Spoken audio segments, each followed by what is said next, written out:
Hello guys, curta o vídeo e compartilhe com os amigos. Ou viva ou morra, faça a sua escolha. Fala guys, eu sou o Fernando, sou advogado e sejam muito bem-vindos ao meu canal, onde a gente coloca o direito em cena para abordar sobre temas mais complexos de uma forma muito mais interessante e cinéfila. E hoje teremos o quadro do Slasher no CPB. Será que o Jigsaw é Slasher? Onde a gente coloca um serial killer em análise pelo Código Penal. Será que o Jigsaw é serial killer? Sabe aquela pergunta que todo mundo se fazia quando ele soltava aquela frase? Eu nunca matei ninguém na minha vida. A decisão cabe a eles. Será que John Kramer ou Jigsaw realmente nunca matou ninguém? Sabe qual é a diferença entre o homicídio e a incitação ao suicídio? Quer saber o meu parecer opinativo sobre a franquia? Não. Será que John Kramer, por ser um paciente oncológico, teria algum benefício pelo Código Penal? Então fique aí para essas e outras perguntas. Mas antes, senta a voadora no like, se inscreve no canal se ainda não for inscrito, compartilhe o vídeo com os amigos para ajudar o canal a crescer o incentivo da produção de conteúdo. Dúvidas ou sugestões nos comentários. Pessoal, primeiramente, para poder analisar e julgar o réu, é necessário entender o seu contexto, saber de onde ele vem. Por isso, vamos à ficha criminal. Nome: John Kramer. Alcunha: Jigsaw. Franquia: Jogos Mortais. Profissão: engenheiro civil. Condição: diagnóstico terminal de câncer de cólon e tumor no lobo frontal. Jogo mais icônico: a armadilha das correntes presas ao corpo. John Kramer é um ex-engenheiro civil portador de um câncer terminal. Depois de uma tentativa de suicídio após vários acontecimentos trágicos em sua vida, como a perda de seu filho não nascido em uma tentativa de assalto ou a descoberta da doença, John encontra uma nova apreciação por sua vida e decide passar o pouco tempo de vida a inspirar o mesmo apreço em outras pessoas. Falando assim parece até filme motivacional, né? Seus métodos são bastante peculiares, diga-se de passagem, que incluem colocar seus domados em cenários mortais que ele denomina como jogos ou testes motivacionais. É o coach da desgraça, nos quais eles são forçados a provocar automutilação ou dor nos outros para escapar. Esses jogos são simbólicos do que Jigsaw percebeu como uma falha no caráter moral ou na vida de cada pessoa. O nome Jigsaw foi dado a ele pela mídia por sua prática de cortar um pedaço de carne em formato de quebra-cabeça daqueles que falharam. James Wan e Leigh Whannell, criadores da franquia, tinham recém saído da escola de cinema e só poderiam alugar uma sala para produzir o primeiro filme de suas carreiras. Por conta disso, o roteiro inteiro do primeiro filme foi escrito para se passar em apenas um galpão. O boneco Billy, que é o grande ícone da série, foi costurado pelo próprio James Wan. Ainda por conta da pouca grana investida no primeiro filme, os produtores não podiam comprar intestinos falsos e realistas, tendo de usar entranhas de restos de porcos de açougue. James Wan revelou em entrevista que boa parte das cenas dos filmes são inspiradas em pesadelos que ele teve quando criança. Existe uma teoria muito legal na internet que afirma que Kevin de Esqueceram de Mim cresceu e se tornou Jigsaw.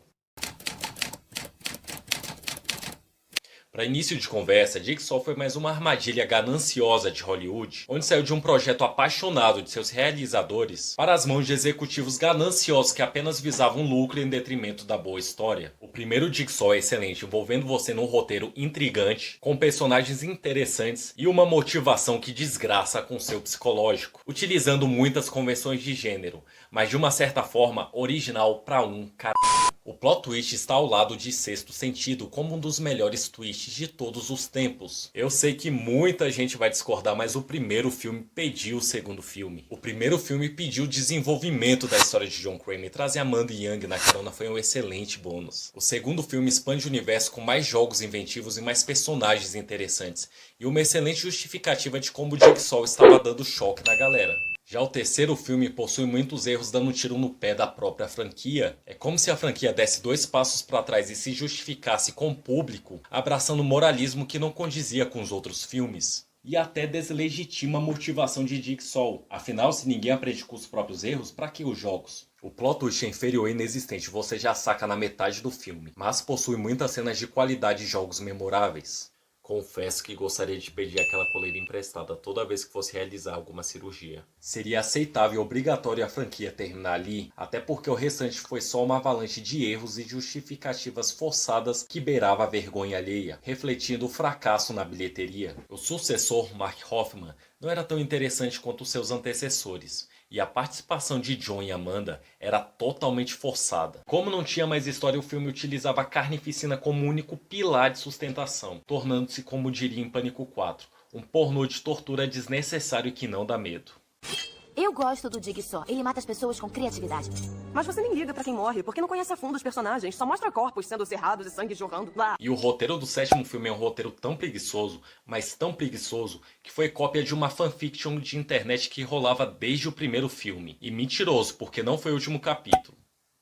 E nem será. Pra não ser tão injusto, o melhor de todos esses filmes seguintes, eu salvaria a cena de início do quarto filme. E finalizaria no último ato do terceiro filme com algumas edições. Onde é encontrado um gravador no estômago durante a autópsia de John Kramer. Com aquela voz daquele corpo sem vida mandando um recado falando que os jogos iriam continuar. A cena, além de ser muito bem feita, a beira o sobrenatural, ficou excelente. De qualquer forma, os primeiros Jogos Mortais será um dos maiores filmes de terror de todos os tempos.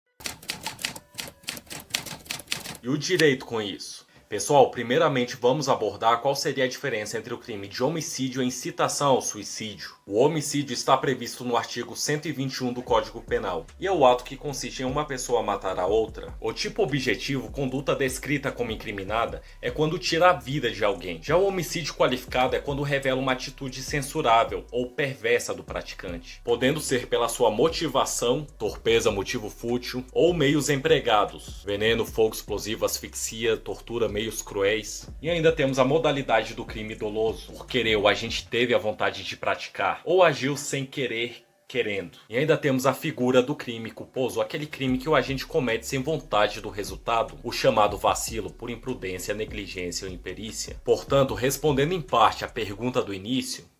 Não, eu não sou um assassino, não. Eu os desprezo. Ah, Jigsaw, pra cima de mim logo, cara. Aí não, hein? Já voltamos a falar sobre o crime de homicídio. Vamos agora focar no artigo 122 do Código Penal, que é o induzimento, instigação... Por que você não vai numa fonoaudióloga?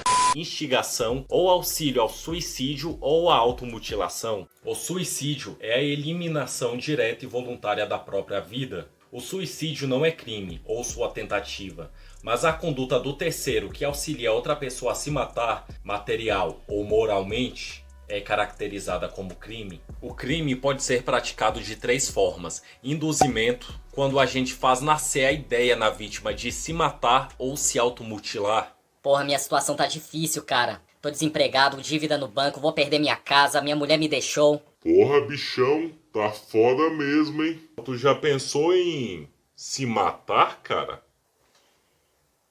Já a instigação, o agente reforça uma ideia já existente na cabeça da vítima. Por exemplo, você com certeza já viu algum fato lamentável desses na internet, de alguém tentando suicídio e algum otário chega lá e grita palavras incentivando a pessoa a se jogar.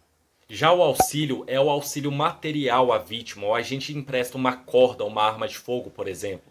Lembrando que o agente deve ter ciência do porquê e para que ele está emprestando aquele objeto. A automutilação, por sua vez, pode ser compreendido como aquele comportamento que provoca lesões em seu próprio corpo, deliberadamente, mas sem intenção evidente de suicídio. Antigamente não se punia a conduta do terceiro que incitou a automutilação. Porém, desde dezembro de 2019, a conduta é punível. Lembrando que essa alteração legislativa ocorreu em decorrência do jogo mortal Baleia Azul, em que foi atribuído a um grupo russo o induzimento ao suicídio de mais de 130 jovens. No Brasil, a imprensa divulgou que uma jovem de 16 anos de Mato Grosso e um jovem de 19 anos de Minas Gerais cometeram suicídio, ambos em decorrência do jogo Baleia Azul. Tudo se iniciava com um convite para uma página secreta e privada do Facebook. O instrutor passava alguns desafios, como automutilação até o desafio final, que era o suicídio, o que fez com que o legislativo se movimentasse e tipificasse a conduta. Meus amigos, a vida pode ser tão sinistra quanto a ficção. Mas calma, ainda não estamos declarando o molde da conduta de Jigsaw. Doutores, eu não entendo que a conduta do artigo 122 se aplique ao réu, pois deve haver vontade da vítima a se automutilar, e não ser sequestrada e colocada à força para se matar ou se automutilar. Portanto, retornando ao homicídio, já falamos aqui que deve haver a prática do verbo do artigo 121, que é matar alguém, e já falamos que deve haver dolo ou culpa. Então, onde enquadraríamos a conduta de Jigsaw aqui? Afinal, há mais de 30 pessoas mortas, seria justo deixá-lo impune? Doutores, o homicídio pode ser praticado de forma livre, disparo de arma de fogo, facadas, pancadas, podendo ser praticado de forma comissiva, que é por ação, e de forma omissiva. Isso mesmo, pode ser que alguém responda por homicídio sem ter agido, executado, mas tendo se omitido. Senhores, eu entendo que Jigsaw poderia responder até de forma comissiva, afinal ele criou um ambiente para a vítima, ele colocou a pessoa naquela situação, condício sine qua non, a pessoa não estaria lá se não fosse colocada. Enquadrando-se no dolo eventual, mesmo sem querer o resultado, assume o risco de produzi-lo, ou agiu sem querer, querendo. Contudo, mesmo se o juiz não entender dessa forma, melhor sorte não assiste ao réu. Respondendo pelo artigo 13, parágrafo 2º do Código Penal, na qualidade de crime omissivo impróprio, especificamente a linha C, tornando-se garantidor da vítima, um exemplo clichê que está em todos os livros de direito penal. É o caso do vizinho que decide acender uma fogueira para queimar o seu lixo e acaba ocasionando um incêndio na vizinhança. Como eu sempre falo, o nosso foco é o direito penal brasileiro, mas figuras como Charles Manson também foi condenado sem efetivamente executar o crime. No caso dele foi mais como um influenciador e não como um garante. Bom, mas esse é um papo para um próximo vídeo. E respondendo à pergunta, John Kramer teria sim a possibilidade de substituição da prisão preventiva pela prisão domiciliar, de acordo com o artigo 318 do Código de Processo Penal, inciso 2º, em decorrência do seu estado grave de saúde e a impossibilidade de tratamento no sistema penitenciário. No caso de John, eu aconselharia a prisão domiciliar com a tornozeleira eletrônica e alguma outra medida. Então é isso, pessoal. Eu agradeço por ter assistido até aqui. Por favor, não esquece de compartilhar com os amigos e até a próxima.